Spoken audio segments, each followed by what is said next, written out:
Who decided to ignore all of the science that we have available? Again, it's not a hypothesis. It's already been tested. The former Vice President of the United States. Former Vice President Biden is now on the campaign. Yes, he's on the campaign trail, and he's trying to help candidates. And like, that's okay, stay home. And so he's on the road quite a bit. And of course, the more you see former Vice President Joe Biden, just the worse it is for him. So that brings us to This Week in Biden. If you have a problem figuring out whether you're for me or Trump, then you ain't black. I have not made that formal decision, but it's my intention. My intention to run again. And we have time to make that decision. Dr. Biden is for it. Mr. President. Oh. Dr. Biden thinks that, my wife thinks that, that we're doing something very important. But I think the best way to make the judgment is to watch me. You know, am I slowing up? Am I don't have the same pace? Or, and that old joke, everybody talks about the new 70s, 50s, and all that stuff. It could be, I'm a great respecter of fate. I could get a disease tomorrow. I could, drop dead tomorrow. And will people who have privately held loans, will they at some point become eligible for this forgiveness because they no longer are? We are working on pathways there to support those, but we're moving as quickly as possible to provide relief to as many people as possible. Thank you. Should there be any restrictions on abortion at all? Any restrictions on abortion at all? Yes, there should be. What should they be? And Roe v. Wade. Read it, man. You'll get educated. How would you say your mental focus is? Oh, it's focused. I haven't, look, I have trouble even saying to myself, my own head, the number of years. I no more think of myself as being as old as I am than fly. I mean, it's just not, I haven't observed anything in terms of, there's not things I don't do now that I did before, whether it's physical or mental or anything else. If you have a problem figuring out whether you're for me or Trump, then you ain't black. We're all going to die. Yes. Yeah, I think he's on, adrenochrome and Xanax? Yes. And then cocaine for uppers. Yeah, I just don't understand. He's like, the old saying, the 50's the new 70. That's great. Thank you. I was worried for a second. Yeah, it's the other way around, I'm actually Joe. terrified. It's also not relevant because you're 90. Yeah, it's also not an old saying. Yeah. It's not even a new saying. Yeah. One could argue it's not a saying. Please tell me you're not the one negotiating to keep a nuclear bomb from going off in Ukraine right now. Please tell me. Just his body language. Honestly, my heart does go out to the former Vice President Biden as someone who has had people in the family who've suffered memory loss. And I'm not a doctor. I'm not diagnosing them, but I do see the same kind of signs that I've seen with Alzheimer's in my family. Yeah. Could be dementia. I mean, I had a relative who would just ram people with shopping carts. This guy was a professor. This guy... It's just fun. Yeah, but then when he was older, it was a totally different person, and he laughed his ass off. He was back to his childlike state. And where's his family, though? Who I'm angry with, his family. People who are supposed to be looking out for him. He'd be better off growing his nails and pissing in jars in his home theater. Oh, yeah. Yeah. He's like the old guy at your old relative at a family reunion where 2 minutes into the conversation, you're like, great to see you, Uncle Joe. Yeah. I'm going to go because this is making me uncomfortable. Right. You'd be slightly uncomfortable, except you're angry for the fact that he's so handsy. Yes. Well, I love Could you just let go of my daughter so I can go get some food? It's a doll, Joe. Stop sniffing the doll, okay? He's trying to bring it back to life like Annabelle. Yeah.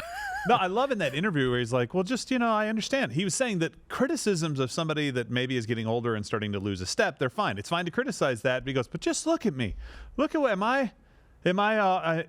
I lost a step? Yes. And then we played all these clips and it's like, yes, you should never have said, just look at what I'm doing because what you're doing tells us you might be 25th Amendment.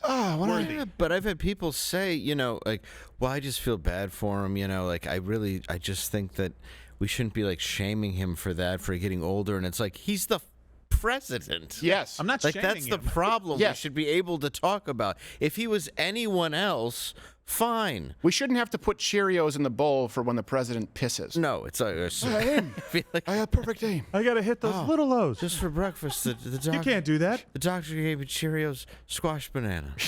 Kamala can't do that. I know for sure. SpaghettiOs. What? What did you say? Apple Jacks. They don't taste like apples. Oh, boy. We eat what we like. And cut. Wow. Okay. Yeah, he's the leader. He's a former vice president. Yeah. Leader of the free world. If you can't shame someone for being wholly incapable of doing their job, and by the way, when did criticism become equated with shame? This is the brilliant ploy, right? They go, shame is bad. No one should feel shame. Some people should feel shame. Yes. Plenty of people should feel shame. And then criticism is not the same as shaming somebody. We're not shaming former Vice President Joe Biden because he is maybe suffering from memory loss or clearly he's lost a step. We are saying he is wholly incapable of doing the job that he was fairly and freely elected to. You can be compassionate, but also be furious with the current state of affairs, his handlers, the party, the platform that has thrust him there, and his family who are just hangers-on, who are not looking out. Who's looking out for dad, for husband, for Grant, for Grant? None of them are going to come out and tell the truth? That's an evil, evil family. Could you sit back and watch if your dad was going through that? Never. Could you sit back and watch and say, yeah, give him a power saw? I would no, but if I was his family member and he was running for president, I would come out and torpedo his campaign. Like I'm sorry, I would come out and be like, look, he's lost a step. It's okay. Right. He was the vice president of the United States. It's a great achievement. You were in politics your entire life. You suckled at the government teat. Maybe not the best achievement in the world, but you did it. Right off into the sunset as a quote-unquote powerful vice president who told the Ukrainian people they weren't getting money unless they got rid of a prosecutor going after your son's business. Right. Right. But still, yeah, if you were in the family, I think you would come out. You wouldn't say all the horrible stuff he did. Yeah, well. But you would just go, look. It's a different part of the brain. Like my grandfather on my dad's side, he had a stroke. Yeah. He couldn't speak at all, but he could sing happy birthday. Right. It's the same with former Vice President Joe Biden. He can still do corrupt things. Yes. It's the left brain, right brain. He can still collect money and know the exact to the penny what he's supposed to get. The underage shower massages, it's a totally different, but it's not the frontal lobe. Yeah, but then they have to remind him not to eat an ice cream cone upside down. Yeah. He's the only guy who gets brain freeze before he eats ice cream. Just looking at the ice cream cone. What is this? He fell asleep during a live interview, guys, and you know they gave him that interview at like 9 a.m. or something. Right. Because he's the leader of the free world from 5 a.m. to 1 p.m., but after that, he's no good to anybody. Well, 1 p.m. is dinner time. Well, that's true. Bedtime's 2 true. p.m. Bob Evans, they're waiting for him at 1:53. And here's how you know he's a puppet. Because if you look at what former Vice President Joe Biden said, I mean, not only was he racist, but you look at how he was actually kind of more traditional as it related to the LGBTQAIP when he was trying to portray himself as a practicing Catholic. That's completely out the window. So this brings us to this other story here, where former Vice President Joe Biden sat down. This is going everywhere, viral everywhere, for all the wrong reasons. A transgender TikTok activist. Say that 3 times fast and then try not to throw up. Dylan Mulvaney, not to be confused with Dermot Mulrooney or Dylan McDermott, and I still think they're the same person. Yeah, they are. Have you ever seen them in the same room? That's a true thing. Exactly. I've always thought the same thing. I don't know. One was in 4 Weddings and a Funeral. One was in The Practice, an American Horror Story. Which one has more talent and range? I don't think either. Exactly. So it's the same dude. TikTok activist Dylan Mulvaney. I'm mad about it. And the former vice president sat down to discuss. The term now is gender-affirming care. Let me be really clear as to what this means. Gender-affirming care means transitioning young children, which we were told was a fringe theory, and I'll get to that in a second. So former Vice President Joe Biden, with everything going on right now in the world, said, it's really important to sit down with a TikTok influencer to push the idea of transitioning children during an exclusive interview. Here's a clip.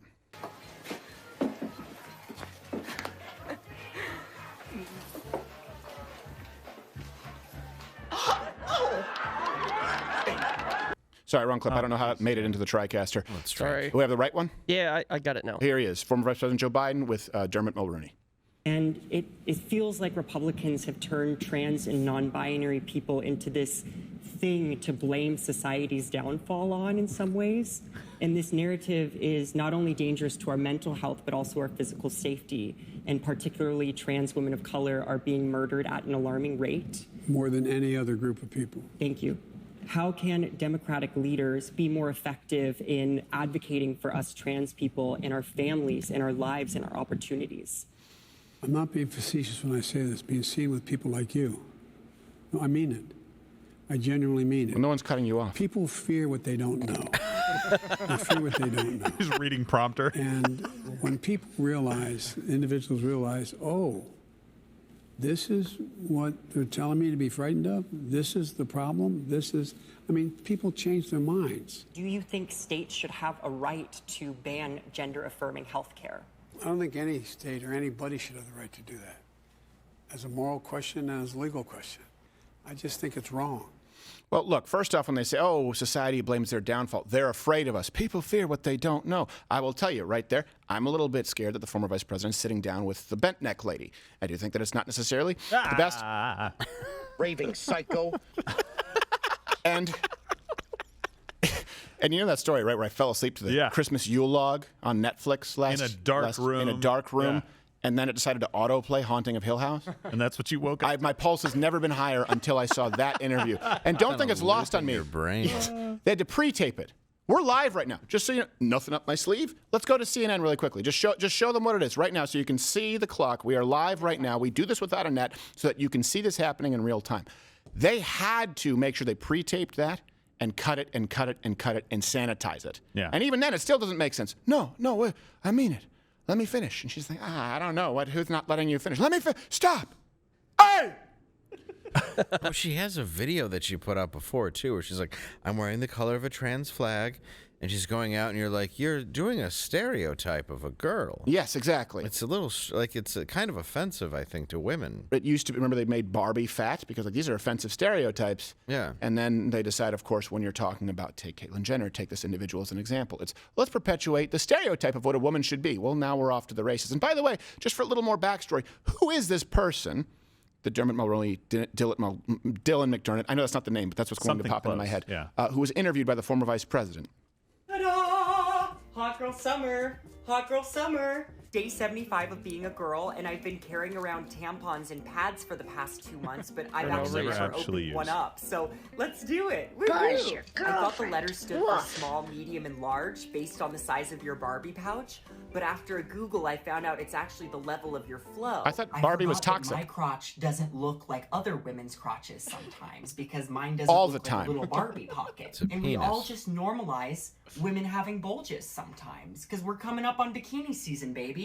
And you might see a bulge or two. So normalize the bulge. We are normalizing the bulge. Women can have bulges, and that's okay. Wow, it's like an incredibly disturbed Jack Black. Why would you? Look, Betty, girls. Yeah, I know what you're thinking. You're thinking girls shouldn't have a bulge. No! Any girl can have a bulge. Any girl can have a bulge. They'll have a bully balls. They let that in the White House? Yeah. Bulge it in. It's just, it is absolutely normalize the bulge for women. Why don't you just let somebody with road flares taped to them into the White House? Yeah, exactly. I mean, look, take away the trans identity thing. If a person had made videos like that, I'd be like, yeah, you're on a watch list for not coming to the White House or anywhere near where the president is ever going to be. Yes.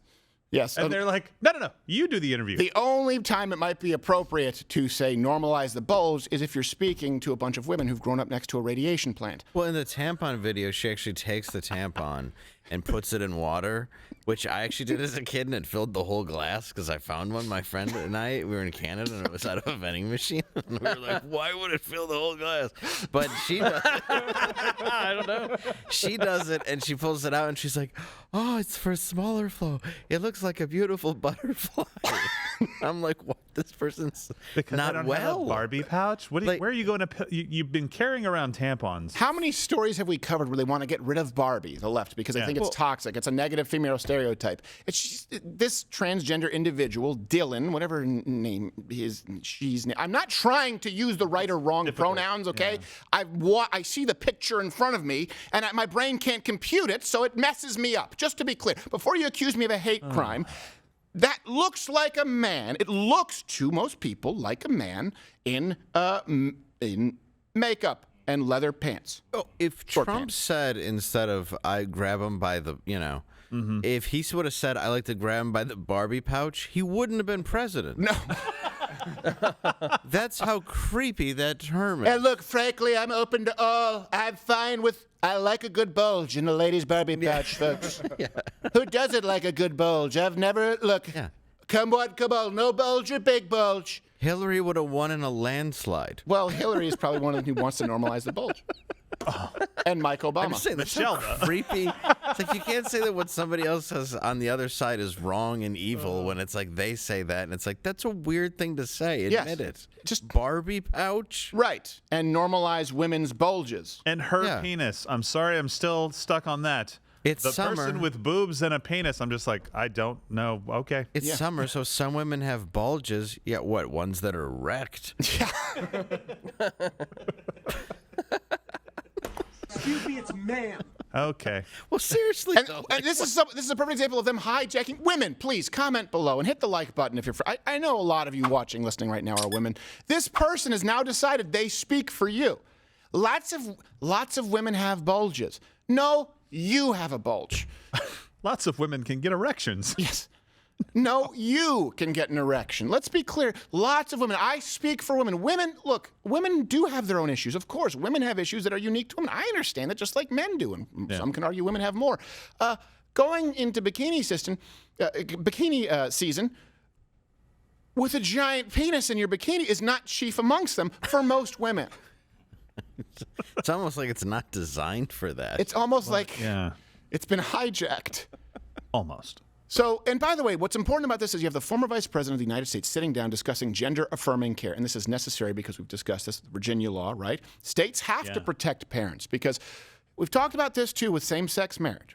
Okay, when we went back, I never supported same-sex gay marriage, not because I don't think, of course, civil union, all the same property sharing rights, whatever. The problem is when you declare marriage a fundamental human right, you've now declared that men and women are fundamentally interchangeable, that children do not need both a mother and a father, or that it's not ideal, because that's why marriage laws exist in this country. So when I went back and I discussed this, where we said, look, there is an issue here. You're going to open up Pandora's box with the same-sex marriage as opposed to having civil unions, which, by the way, many gay people, you look at Elton John and Rush Limbaugh, agreed on that. No one was trying to, goaltend, reject gay people putting each other in the will. Now we're here with, they said, hey, what? You're just saying that adults can't make their own decisions? No one's talking about children. No one's talking about transgender children. Well, look, once you declare marriage a fundamental right, you've had in Canada, for example, pastors who've been jailed for saying they won't be involved with it because it violates their conscience, it violates their principles of their religion. What do you think is going to happen if you declare, as former vice president just said there, that no one should have a say? If it's a fundamental human right for a child to transition, now a parent not allowing their child on puberty blockers is violating their fundamental human rights. It's tantamount to abuse, and Child Protective Services can come and take your kids away, which, by the way, has already started happening depending on the state. Look behind you, there's a slippery slope, but you've been gaslit. Where members of the media and members of the entertainment industry have claimed time and time again that the LGBT agenda, that this normalizing with kids, you're just crazy. That's a fringe point of view. You don't need to worry about it. Here you go, here's proof. So-called because opponents of gay marriage got nothing. And they tried everything, starting with the good old classic slippery slope. He now supports marriage equality children opponents transitioning. sometimes make a slippery slope argument. If we allow same-sex couples to marry, then why not polygamy? Why not incest? Why not bestiality? But conservatives, such as Justice Antonin Scalia, warned for decades that the most basic rights for gay and lesbian Americans would put us on a slippery slope to legalize polygamy along with, and I quote, adult incest, prostitution, masturbation, adultery, bestiality, and obscenity. Those are the bits that Elizabeth warned you about. Because no one back then predicted children on puberty blockers. You should legalize prostitution. You should tax it and test the girls to keep them safe. That's where I stand. Dave for Whores 2024. Wait, I'm serious. This way Hunter can stop having him trafficked directly to his house. Not a joke. Just brings him in a giant cake every time, under siege. You don't have to do that every time. Or just a big cartoonish Acme crate that he opens. People know what you're doing. It's more fun this way. Yeah. There's 8 alive ones and 2 dead ones. Oh. Just trying to keep it's the spice of life. You have to keep it a surprise. So here's the thing. They said, slippery slope. Now you have Jon Stewart saying that it's abuse to not allow children to transition. You have John Oliver. I'm willing to bet that every single person in that video supports transitioning children to some degree, and we know that every single member of the platform, the DNC, right now, in this administration does. If anyone doesn't, we haven't heard them speak out. It's not a fringe point of view. He thinks it's just wrong for parents to protect their children from gender-affirming care, as they call it, and that means doctors coming in, that means surgeons coming in, that means social workers coming in saying, oh, this isn't a tomboy, this girl is actually a boy, and you need to acknowledge their fundamental human right to exist. Well, sure, I acknowledge the right to exist, and that means thousands of dollars in surgery and in hormonal care. Yeah. So here, yeah, go ahead. So what I'm going to say is, you know how did they actually avoided saying the word children or kids? Because if you're over age, you can go get this care on your own, right? I don't believe that there are any restrictions. Maybe some states have some kind of random miscellaneous rules. But they said gender-affirming care, not wanting you to think, oh, they're talking about a 12-year-old. They're talking about somebody who has to have mom and dad's permission. They're trying to sneak this thing in under gender-affirming care in general. No. They're talking about kids. Yeah. And just won't say it. Let me ask you this. Can a 12-year-old, and by the way, we're talking about kids as low as 4, 5, 6. Yeah. We've shown you the I was trying to be generous. Yes. But let's say, can a 12-year-old consent to sex? No. Okay. What? Does cutting off your penis or does sewing up your vagina, does it affect your sex life for the remainder of your life? Yes, we know that it absolutely does. In some cases, they can't climax for the rest of their life. Okay. Would a 12-year-old be allowed to get silicone breast implants if it was just a girl who said, other girls have bigger boobs than I do? Would that be considered good parenting? No, of course not. What about a young boy who wanted to get plastic surgery because he didn't like, at 9 years old, didn't like the way his face looked, felt self-conscious?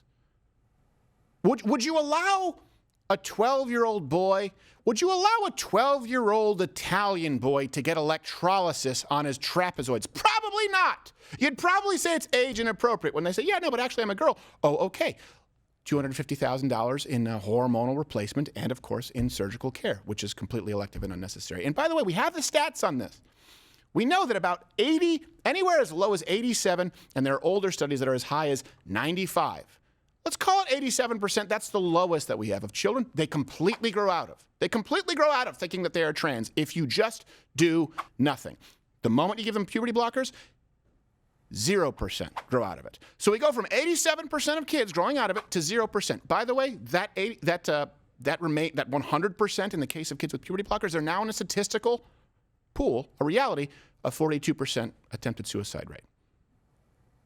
If any other scenario, whether it's living their true self, whether it's bulimia, whether it's anorexia, whether it's someone with body dysmorphia, if they were on the road to something that we know, beyond any shadow of a doubt, increases their risk of suicidal ideation and actually carrying out suicidal action to 42%, wouldn't you do everything as a parent that you could to stop them? But now the government wants to stop you. That is the most perverse encroachment of government that I can think of between the relationship, getting themselves between a parent and a child. Yeah. It's also not true self. Of course. Yeah. Yeah. No, we all have to, when we live our true self, we all have to get, $500,000 in surgery to look like what we were meant to look like. Yeah. Because God doesn't make mistakes. But God made me looking like this, and my plumbing operates like this, so I'm going to correct all of God's mistakes. Well, yeah, and the thing that makes you suicidal and hate yourself, that's definitely your true self. That's your true self. You don't want to go deeper and try to, find peace.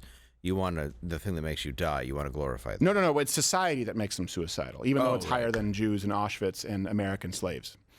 Something, Target bathroom. And it doesn't change after they transition. It doesn't change. It doesn't get any better. No, there's actually been a lot of people that have transitioned and gone back that I've actually talked to online a couple times, and for numbers and sex, and but no, honestly, they've reached out because of our show, and they've said, I had this I had this at 16, I was allowed to have this, and now at 17, a year later, and now they're 25, 30 years old, and they're advocates against it, but it's because it was a year later they changed their mind and they had a mastectomy, right?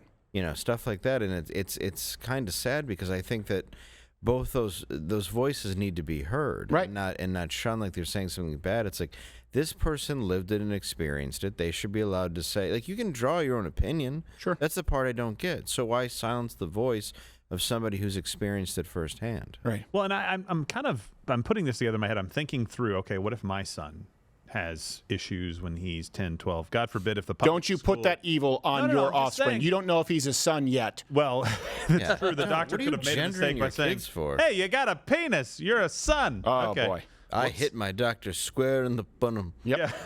Right in the kiss.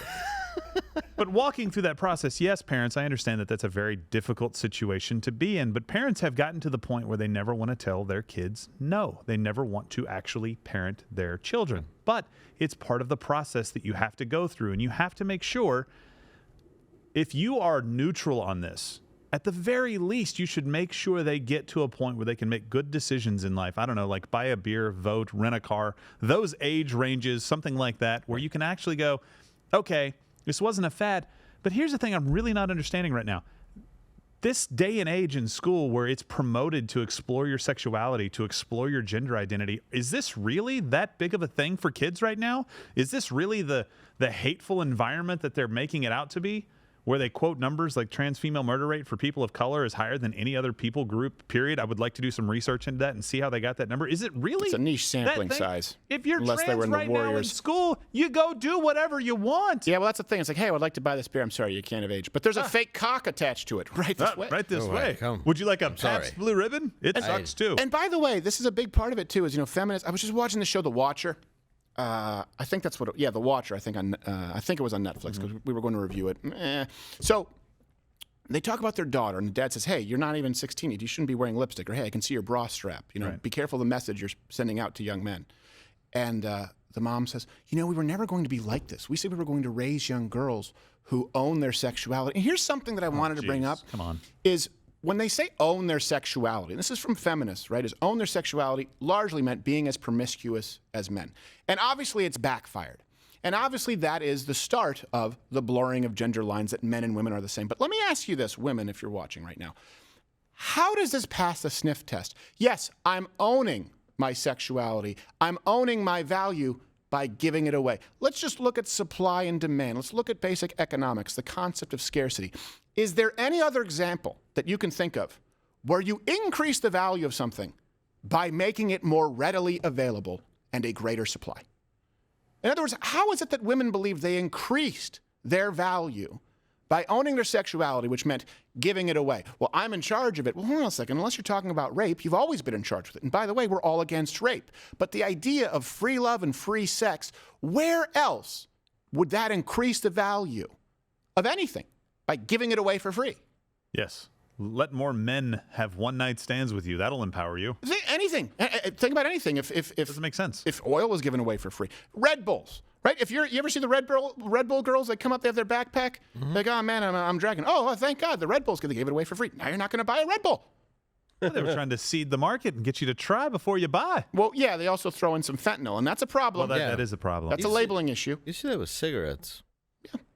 In bars. To get you hooked. And Captain Morgan would do that. Remember Captain Morgan would come into bars? They would give stuff away for free? Yeah, they give you shots and stuff. But just a little bit? To get just a little bit, but then they charge a premium. And if you'd like more, you have to purchase it here. And I always did. You've never increased the value of anything by giving it away for free. This right now is a wrong message to young men and to young women, and it all started by deliberately delivering the wrong message to young women. And then we said women can act like men. And that's one of the greatest, by the way, turns of reverse psychology that I've ever seen. Men were like, don't do that. Don't have sex freely with everyone. You'll be, don't do that. Oh, we won't be able to, you're incredibly valuable. Skunked again. Don't be just like us. Here's some cab fare. And we've gone through all this, by the way, increased estrogen levels in men. It increases the risk of cancer also in women. When we've talked about hormonal replacement therapy in kids, it can increase brain swelling, vision loss, right? There are all kinds of problems. You can go check out the references at louderwithcrowder.com. But now it's being echoed by England's National Health Service. And there's someone from there who just released a statement, the England's National Health Service. They're saying that most children who think they are transgender are, quote, just going through a phase. So the NHS plans to ban puberty blockers. Yeah. No, and the NHS will now be banned for saying that. Yes. from all social media because they know better than the NHS. Outside of very, very specific clinical trials, are going to ban puberty blockers for minors. They also, the NHS, warned doctors to not encourage children to change their names or pronouns. Here's a quote: social transition, such as changing a young person's name and pronouns or the way that they dress, is not a, quote, neutral act. Doing so could have significant effects in terms of their psychological functioning. And in case, by the way, you needed any more evidence of the slippery slope, Microsoft has gotten in on that action with their new LGBTQIA plus logo called the Banner of Pride. Well, What? You know they turned off the comments on that, so that Somebody people were throw bashing it so some much. soup on it. That's Windows 90. Take a guess. That's the I don't know how many genders there are flag, so Right. we'll just go with, all the colors. Yeah, exactly. Let's just toss it all in there. How could that be any less relevant to computer software? It's a kaleidoscope. Yes. That's all it is. It's what Harry was looking through when he was robbing the house. So this is the NHS. What happened to trust the science? Yeah. This is why I don't say just trust this scientist. The appeal to authority fallacy is incredibly subversive. Because people go, oh, yeah, okay, Dr. Fauci. I don't know. You assume that you're an idiot, so you assume the people in power know. But what do you do when the people in power, the actual doctors, are saying, you really shouldn't do this? This is bad. And again, this isn't science like Dr. Fauci, when you're talking about the NHS, where they're trying to make a prediction in the absence of information. They are now issuing prescriptions in the face of a preponderance of evidence. Now, all of the evidence that we have points to the fact that it is not only bad for children, but it is deadly for children. Who decided to ignore all of the science that we have available? Again, it's not a hypothesis. It's already been tested. The former Vice President of the United States.